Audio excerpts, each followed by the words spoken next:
Yeah. Here we go. Nice. Thanks, Nick. Yeah. Nick's got a nice audio today. I got the crappy AirPods. Nick's got the beautiful mic. I had to dust it off. Dust it off, yeah. Let's see. For those jumping in, let us know where you're coming from in the chat. And we also have a poll for you to fill out how long you've been owning your gym. Looks like both of the two people that just joined more than 3 years. Congrats. That's awesome. So you went through COVID. Survived. That's right. Let's see here. All right, we'll give it a few minutes, let everybody kind of come in before we get started. But my name's Gavin. I'm part of the success team here. And this is Nick, who's part of our chief revenue officer at PushPress. So it's all PushPress heads today. There we go. We got some more people. Benjamin, good to see you. Let us know where you guys are coming from in the world. And yeah, fill out that poll for us if you can. Ooh, more than 4 years. That's long. Oh, getting some experience under the belt there. Oof. Yeah, and I went up to 4. Oh no, I went up to 5 years. For more than 5 years. I figured it would be people that were probably later on in their tenure of gym ownership that were interested in this. Can you add one more to the poll, Gavin? Let's see. I don't know if it's possible after you start it. I'd be really curious. Maybe we just say like in the comments, like who's been at it for like greater than 8. Yeah, just let us know. I think I can add one, but I'll just let everybody chit chat. Let's. Gavin, you want to enable the chat? Oh, shooty. I always do that. Let's do it. Where is it? Thanks for that, Mr. Benson. Why is it not activated? Do you have the option, Nick? I can't seem to see it. 1 second. Sorry, guys. I swear we've done this before. Yeah. Oh, yeah. Here we go. Everyone. There we go. Try now. Does that allow? Attendees can chat with everyone. Should be on.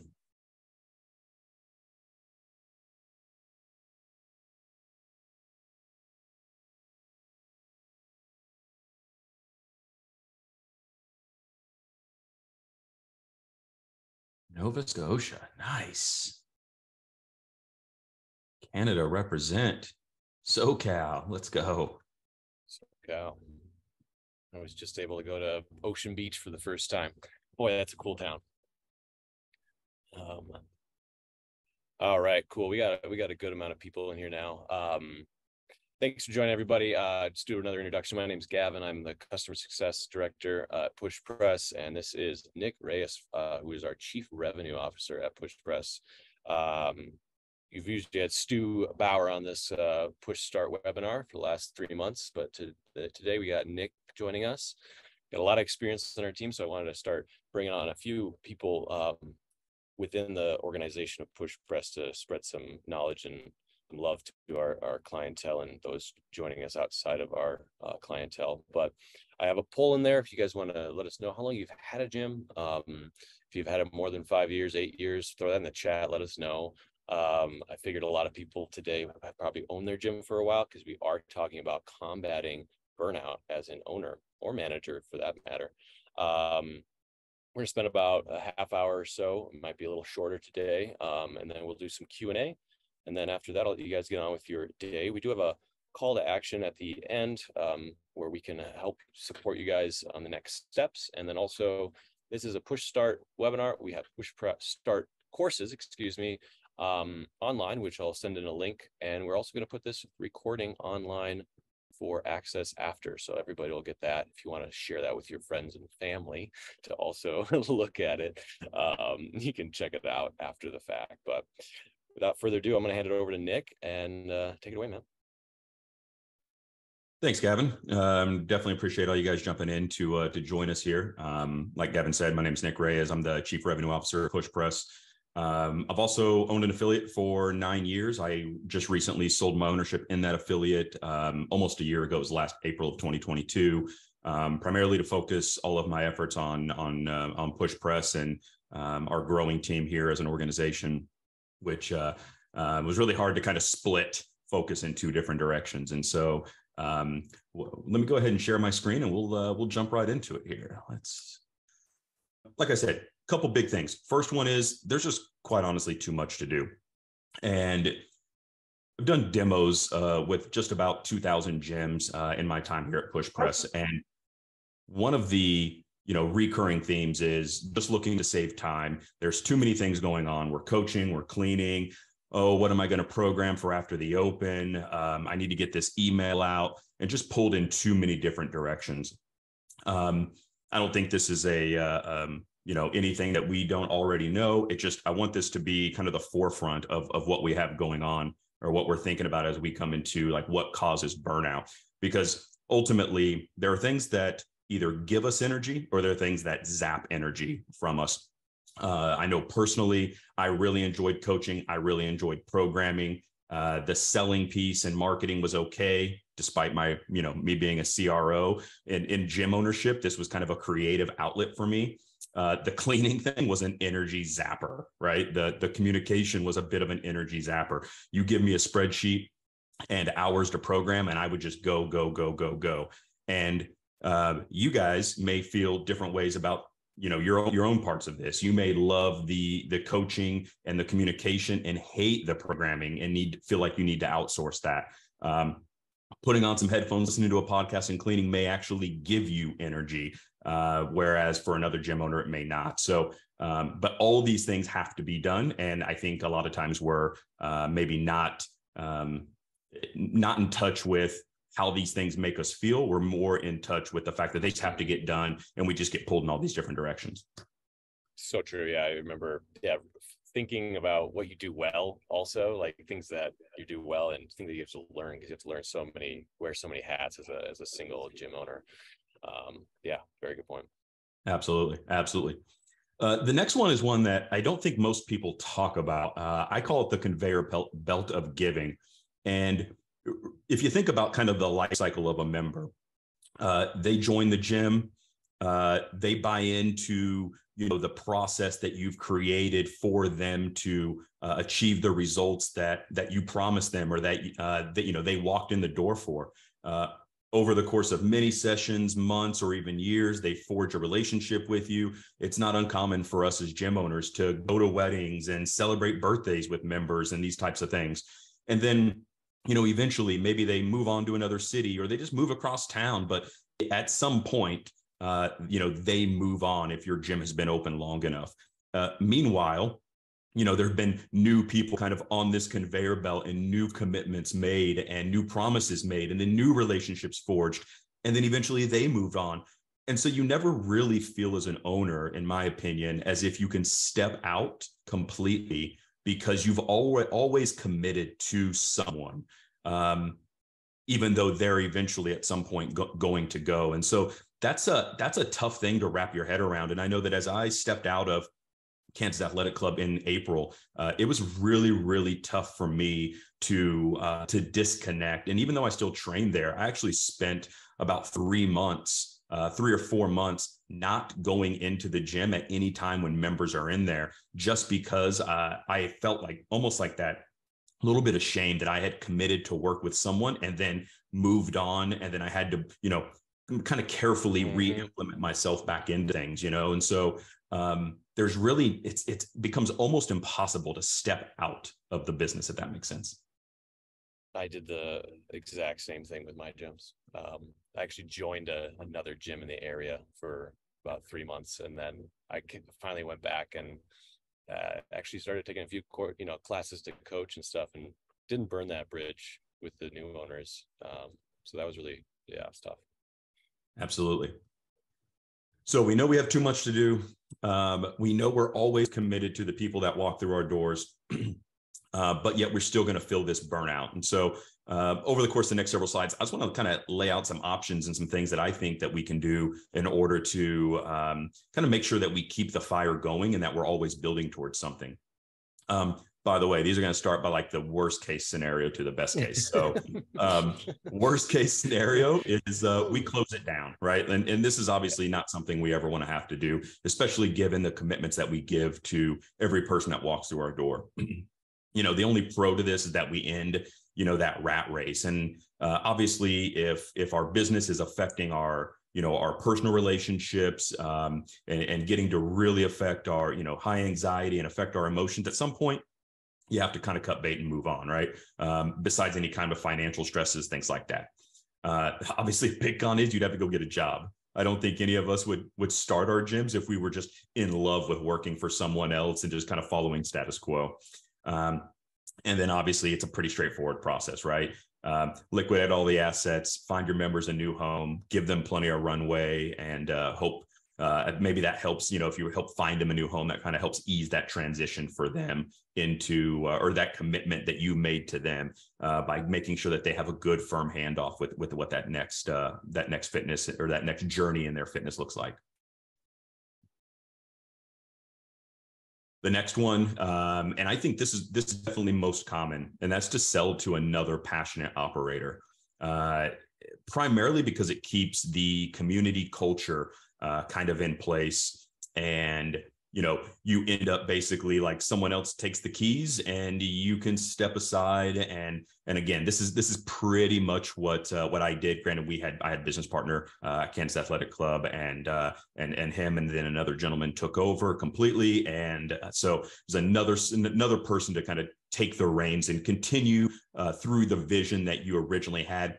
Although they might adjust it, right? So if you are a CrossFit affiliate, they may de-affiliate. They may change your class times. They may change coaching structure. They may change programming. All of this may change. And that part, I should have listed that in the cons. Like if you're still so closely attached to the brand and you see them start changing things that you felt really strongly about, that might be a little hard for you.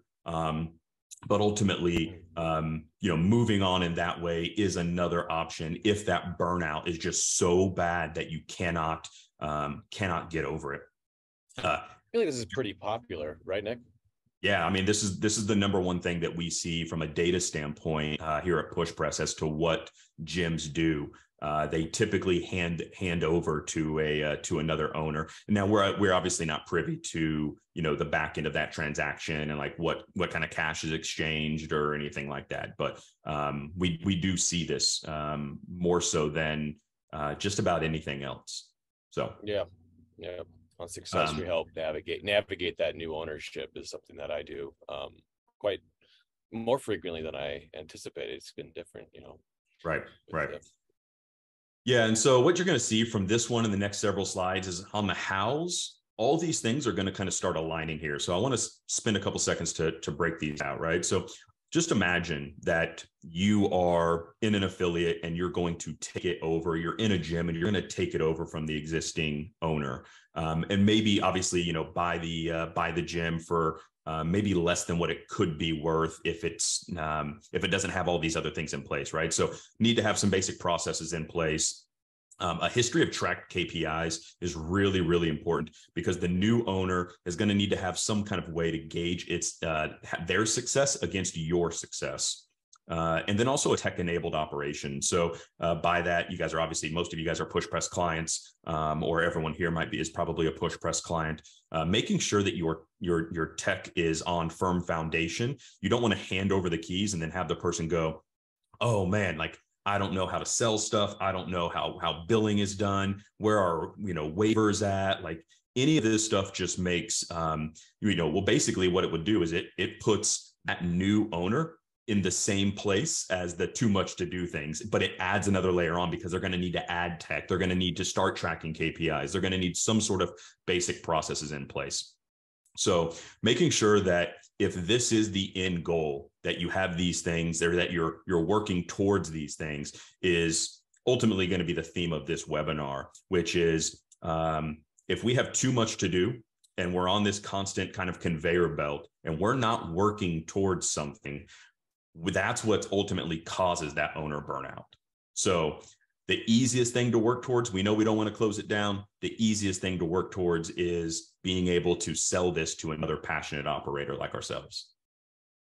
What are some KPIs that you would recommend an Oh, owner that's yeah. I mean, I'd want to know the entire sales funnel, right? Like, so how many leads per month? What am I committing or what am I converting per month?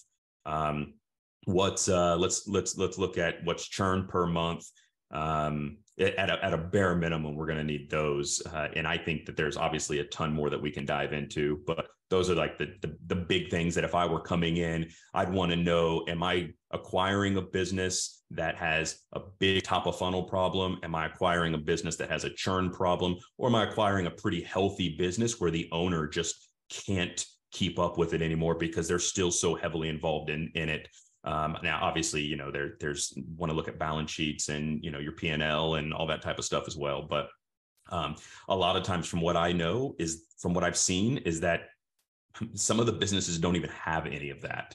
It's like, here's the tax returns. Do you want this thing? And like, this is the estimated value of the equipment. Here's the login to our PushPress account. Go through and take a look around a little bit. Like, that's normally the flow. And obviously, if that is the maturity of the business, then of course we're gonna see some burnout at some point.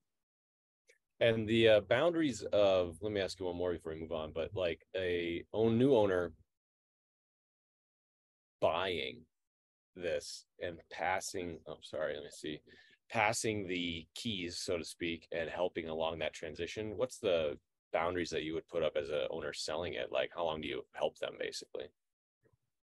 I've actually heard numerous different ways to go about doing this. Sometimes it's legit, here's the keys, I'm out, I'm moving, type of thing. And we've also seen it the other way around where, hey, I'm available to meet once a week for the next year, type of thing, to make sure that this is really a good investment for you. And I think a lot of it depends on the confidence of the buyer and what they're looking for. You might have some buyers who have never operated a fitness business, and you may have others that have said like, hey, yeah, I'm new to the area and I want to acquire a gym and this is what I want to do. I know what I'm going to do. I want you to actually give me the keys and then get out, type of thing. So a lot of it's just going to depend on the buyer and their vision for the business as well. Yeah, I would just recommend set some boundaries. For sure. For sure. So our next one, which is to operate as a non-individual contributor with a general manager in place. So I think this is a really good option. And you'll notice the hows are very, very similar to selling to a passionate operator, except you really just kind of need to mature just a little bit further, right? Make sure you have a solid org chart with roles and responsibilities. Very clear processes in place. How does the gym open? How does the gym close? You have to remember that if you're going to hire a general manager and you're not going to be an individual contributor, meaning you're not coaching classes, you're not doing the sales, like you can basically pack up and then fly across the world if you want to. And one of the PushPress team members, Jim Putnam, actually has done this. He owns CrossFit Law. Do you know where CrossFit Law is at, Gavin, by the way? Indonesia, right? Okay. So he spent all last year in Florida. Now I think he's in Australia. So he's a non-individual contributor who I don't think he's been in his gym in over a year.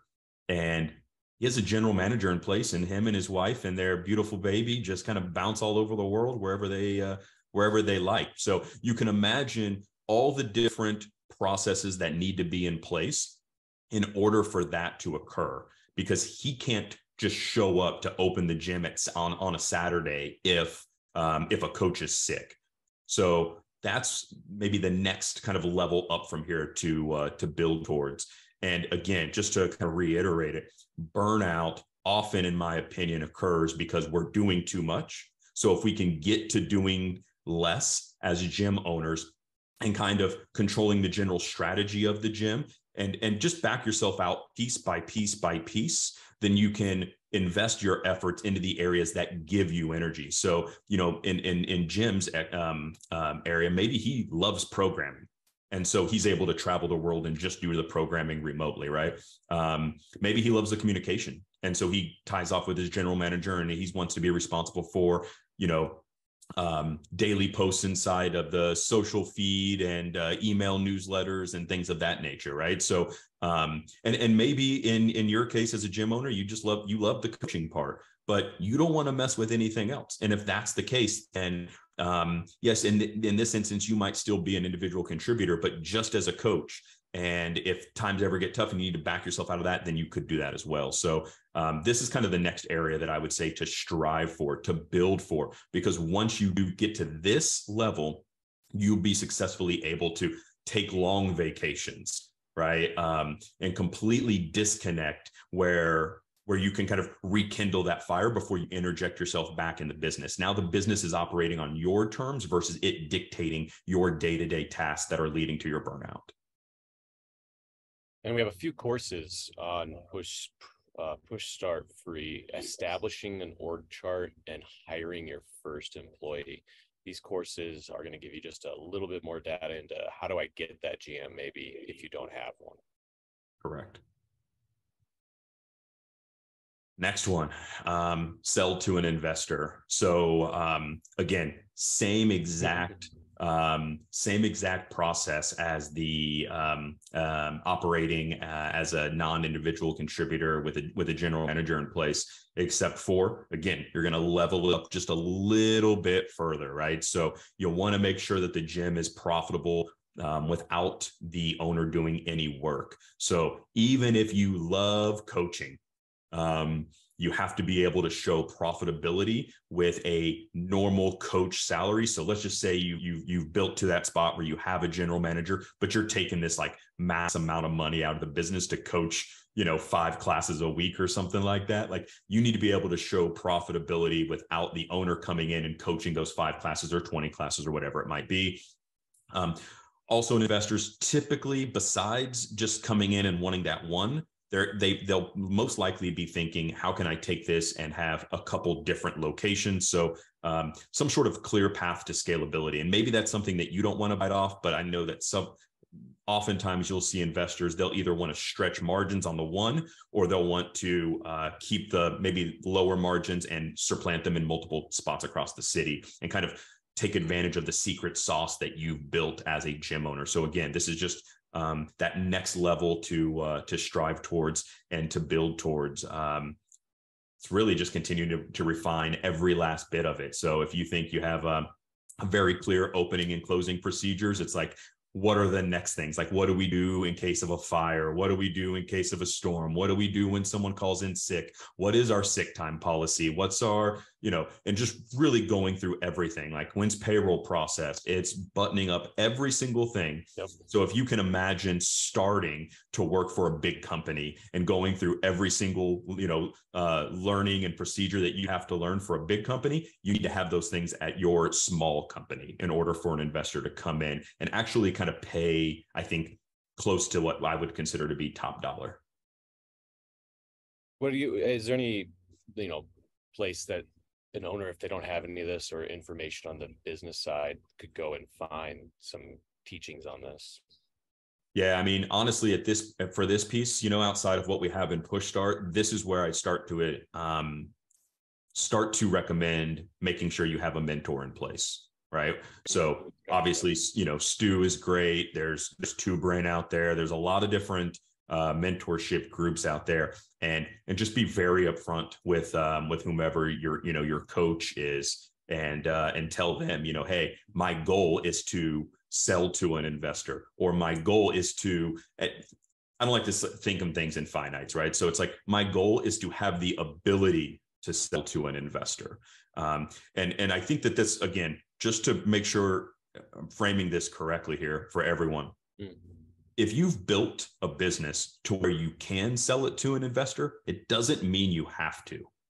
This is how we combat burnout, is to have optionality in our day and to have optionality in when we determine that something no longer serves us as humans. And so if you've built a business and everything that you put your effort into is on growing it to this level, which I deem as kind of the highest level between this or the operating as a general manager and being able to travel and do whatever else you want. If you can build a business to that level, then you have that optionality. Then if you don't want to be around, you don't have to, because the business is profitable without you, because the business is successful without you. And if you want to interject yourself in the business, you can, and just pay yourself like you would pay whomever you know would pay to do your marketing, if that's what you know really gets you excited, right? So it's all about having optionality to end burnout versus just being constantly stuck in this rat race and on this conveyor belt. Yeah, good point. Great point. Which is kind of the next slide, right? So just build towards an end. If we're not building towards an end, then what are we even doing? You know, we're having fun, and I think a lot of us open gyms because it is fun to begin with. But at the end of the day, what ends up happening is you blink and you haven't built towards having that optionality, and it's been 4 years, 5 years, 8 years, 10 years, and you've built a bunch of amazing relationships, which is a great return in its own right. But here you are stuck with a thing that is probably too successful to close down, right? And that makes it tough because you're going to feel like you just let down everyone that you've committed to recently, and everyone's still on their journey. So the only way out is to build the optionality. Yeah, 100%. Yeah, it's a big task. It's a big ask. It takes a lot of time, obviously, to kind of lay the groundwork, but these are good points to make. And I think it's not an easy, clear-cut answer. There's a lot of different scenarios. So thanks for showing those. Let's go to the next slide too. So what can we do to help? Obviously, this webinar was to get some experience from Nick and what he went through and what we see on a, unfortunately, a weekly basis. I see owners transition ownership or work on changing and selling the business, even maybe shutting down. Again, I think putting a lot of this work in ahead of time can minimize that first scenario from happening where you actually have to shut down, so you don't lose everything and then, pull the rug out from everybody. So what we can do in PushPress is also help you. So we all have on our success team and our support team of owned gyms, managed gyms, climbed the ranks and also exited the gym industry as gym owners. So you can book a call with our success team if you are a client of ours, and we can talk through your scenario, kind of talk through the different options that Nick talked about and give a little bit more case-by-case thoughts on it. And then also you can enroll in some courses on our PushStart. They're not complete by any means for these scenarios, but they are like the org chart or building the annual plan or hiring your first employee. Once you can use those courses to lean you one way or the other based on what you have for the energy and what feels right for you, given your scenario. So those are the kind of two call to actions that I want to leave you guys with. Everybody will get a survey after this. If you do want to call with one of our success reps, hit yes, and we'll follow up with you. And then I'm actually going to throw the PushStart free courses in the chat here for you guys. And then we can do some Q&A as well for the remaining time. So let's actually open up Q&A now. There's a Q&A option, not the chat bubble, but the Q&A bubble. And you guys can throw some questions in there and see if Nick and I can answer some. Yeah, and as you guys, think through whatever questions you might have, it may sound very, very weird. Like, if I build an org chart and an open and closing plan, and it's just me and two other coaches, like, how does that serve us today? A lot of this stuff is just 100% about future-proofing the business. And so as you bring in that fourth person, that fifth person, so on and so forth, you can kind of test that, those procedures against, against your new coaching staff and against the people that are coming into the gym, as you hand off responsibilities. And so what I like to say, and what I tried to do before I exited Kansas Athletic Club was, I tried to think, like, how would I automate myself out of a job? right? And that obviously some stuff that can only be done via, with human interaction, of course. But it was any of those tasks that I do on a regular basis, how can I offload them and make sure that either someone else or technology can supplement what I'm doing to where I'm 100% hands off. And once I got to the point after a couple of years of being pretty close to that is when I felt as if I could leave the business and it wouldn't, it wasn't going to have a too big of a negative effect anymore, right? So, which helps ease my conscience about the whole thing. Yeah, it's a big decision. See any questions coming in? Still see a few in here, so throw them in there. Now's the time. If you haven't wrapped your head around all the information or your scenario, that's also fine. We can push it off to a call with the success team or the Facebook group we have. Obviously, the community there. If you want to go to the next slide there, Nick, we do have a PushPress community on Facebook. If you're not part of that, definitely join. You got to be a client, obviously, to join it, but it's a good place to float ideas. Let's see here. Rob says, what do you do typical price ranges for GM? I knew that was coming. That's such a good question. So, as far as you're going to have your different levels of GMs here, and normally this is where kind of like the org chart stuff starts to become super critical, because you want to kind of branch off what makes sense from, if let's just say we've got a gym owner, you start as a gym owner of one, right? It's you and you're doing everything.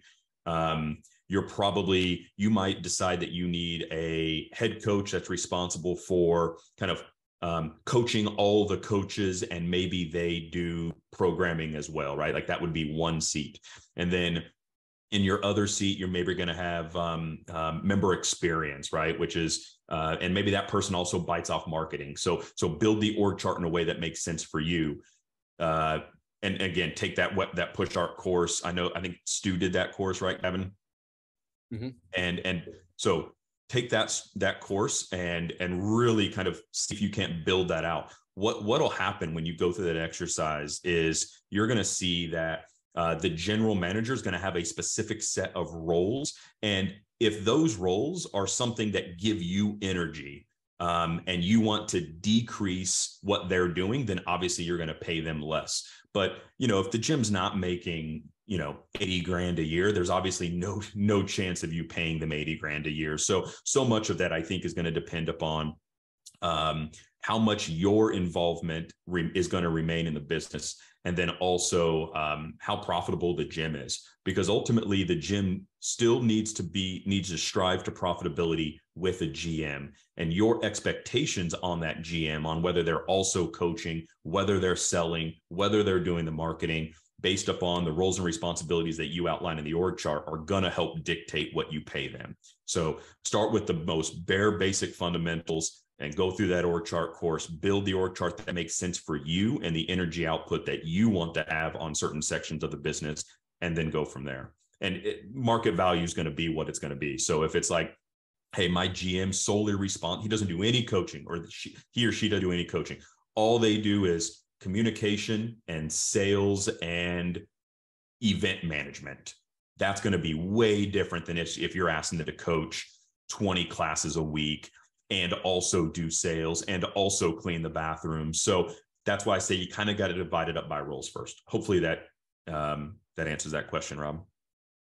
I mean, it's a really hard question to answer. I knew it was coming, and it's so situational. If you're building towards selling to them or an investor or something, taking a cut for yourself and transferring those responsibilities to them and that pay maybe, just in the short term, might be a way to start building that level so you can sell it or take a step back, right? Also building in, if the revenue increases, there's a potential for pay increase as well. Building those kind of sales initiatives in can be helpful. Right. I like to think of it as buying myself out of a job. Yeah. Exactly. How's my audio here, Nick? Yeah, we got Sean here. Do you recommend using templates to start building out some of the SOPs or creating your own from scratch? I have a few that I've built, but there are going to be some things I'm not ever thinking about for building an SOP for. I love getting inspiration from other documentation. So if you can get a handbook from someone that's already done it in the industry, that's great. But be inspired by it. Don't just take it. I think you're on the right path, Sean, that without the inspiration, there'll be things that we just completely miss, right? So be inspired, but don't steal, because if you steal it, it's going to completely miss your the culture that you want to create within your specific business. And it's going to be the little things like how early do you want a coach to show up to a class? Do they need to be there? Is 5 minutes okay? Because if that's what's in someone else's handbook, and then you show up and it's like, the members are like, hey, Sean, like the classes are just like the equipment wasn't ready or whatever else. Like, so that wouldn't work for you. So then just get the ideas, but then tailor them for what fits your business and what you're aiming to build would be my advice there. Yeah, and I would write down all the ideas that you have, and then have that in your phone as you go through your week of business with things that you're doing, and those are going to be your hierarchy of SOPs, and then steal a breakdown of an SOP and then regurgitate that for each different element in the business, and make sure it's doesn't need to be colorful writing, simple, straightforward. Yep, should be simple enough to where if you hire a new coach and you give them that, here's the handbook, they should be able to get it and go, cool. The boss wants me here 30 minutes ahead of time. And once the entire class set up for everyone, I got it. And now that's the expectation. Now that is what you then hold those coaches and basically your team of employees accountable towards, because you outline the process clearly. There's no freestyle, right? And how they do it. That's the key. No freestyle in how we open, no freestyle in how we close. The trash is always taken out. The lights are always shut off. The beverage fridge is restocked, or whatever it is that you've got in yours.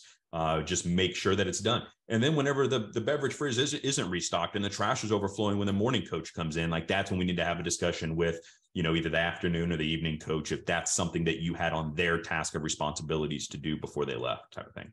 100%. Yep. Yeah. No, it's something to hold everybody accountable to. And it doesn't sound like fun, especially if you run more chill gym, but it's important.